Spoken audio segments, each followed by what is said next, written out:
मदद कीजिए इमाम ज़माना, इमाम ज़माना।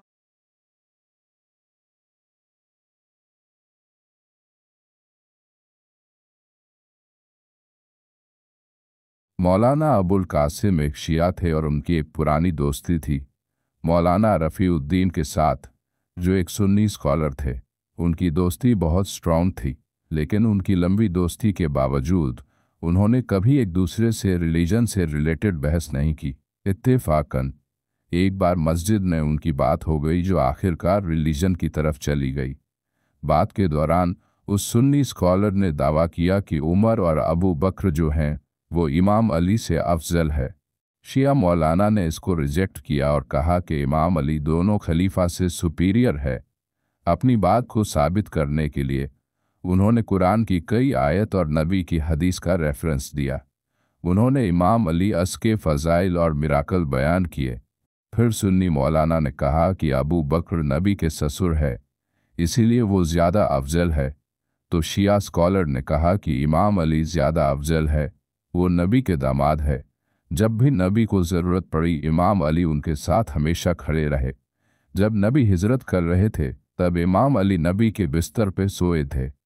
इमाम अली ने खंडक फतेह किया और बहुत सारी वार्स लड़ी इस्लाम के लिए, इसीलिए इमाम अली ज़्यादा अफजल है। शिया स्कॉलर दलील पे दलील रखते गए और सुन्नी स्कॉलर के पास कोई जवाब ही नहीं था। तो फिर उसने कहा कि अब जो अगला आदमी मस्जिद में एंटर होगा, वो जो कहेगा उसकी बात हम कबूल कर लेंगे।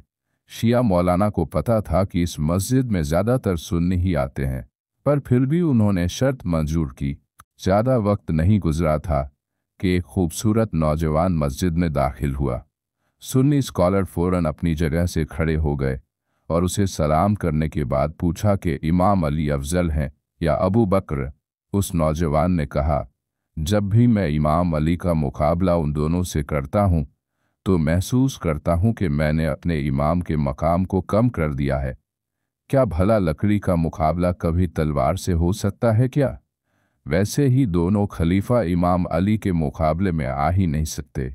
जब नौजवान ने अपनी बात मुकम्मल की तो दोनों स्कॉलर उसकी ज़ुबान की खूबसूरती से मुतासिर हो गए। वह उससे बात करना चाहते थे और उसके बारे में ज़्यादा जानना चाहते थे, लेकिन अचानक वह नज़र से गायब हो गया। जब यह वाक़या हुआ तो उनकी हैरानी की कोई इंतहा ना रही। उन्होंने तलाश करने की कोशिश करे पर उस नौजवान को नहीं ढूंढ पाए। उन्हें यकीन हो गया कि ये नौजवान और कोई नहीं बल्कि वक़्त के इमाम थे। ये देखकर जो सुन्नी स्कॉलर थे वो शिया बन गए।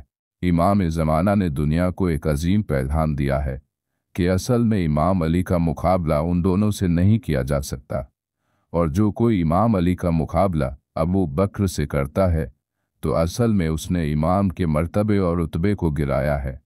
हमारे नौजवानों को ये याद रखना चाहिए कि अहले बैत की मोहब्बत से ऊपर कुछ नहीं है। हमें कभी भी ऐसे डिबेट और गुफ्तगू को स्टार्ट नहीं करना चाहिए, मगर जब हमें ऐसी डिबेट का सामना हो तो हमें मुकम्मल जवाब देना चाहिए।